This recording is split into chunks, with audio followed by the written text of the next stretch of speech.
आज हम बात करने वाले हैं एक ऐसे पॉलिटिकल क्लैश की जिसमें पावर, ऑयल और दुनिया की पॉलिटिक्स सब कुछ शामिल है। ये कहानी है अमेरिका के फॉर्मर प्रेसिडेंट डोनाल्ड ट्रंप और वेनेजुएला के प्रेसिडेंट निकोलस मदुरो के बीच के कॉन्फ्लिक्ट की। वेनेजुएला दुनिया के उन कंट्रीज में से एक है जिनके पास सबसे ज़्यादा ऑयल रिजर्व्स हैं।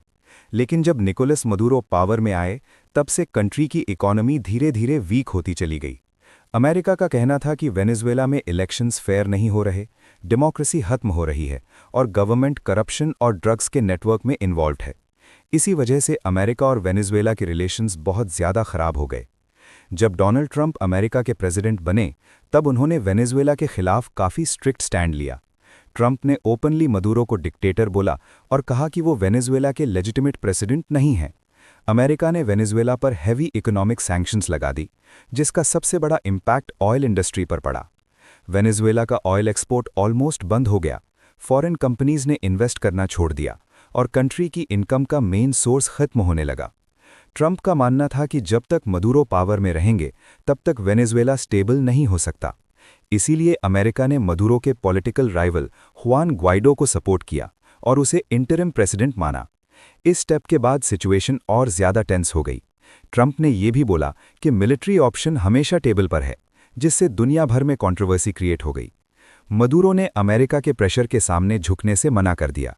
उन्होंने अमेरिका को इंपीरियलिस्ट बुली कहा और यूएस डिप्लोमैट्स को वेनेजुएला से बाहर निकाल दिया। साथ ही मदुरो ने रशिया, चाइना और ईरान जैसे कंट्रीज के साथ रिलेशन स्ट्रॉन्ग कर लिए, ताकि अमेरिका के इन्फ्लुएंस का बैलेंस बनाया जा सके।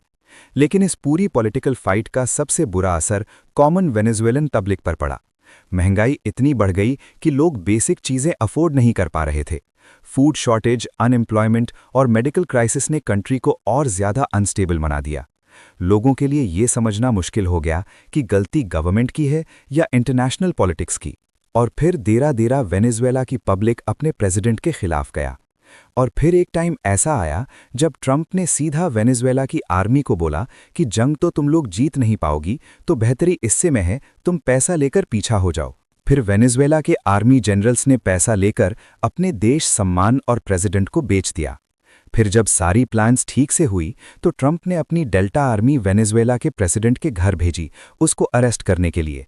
फिर सारा ऑपरेशन कंप्लीट करके अमेरिका की खतरनाक डेल्टा फोर्स अमेरिका आ गए सही सलामत। वीडियो अच्छी लगी तो सब्सक्राइब करें। थैंक्स।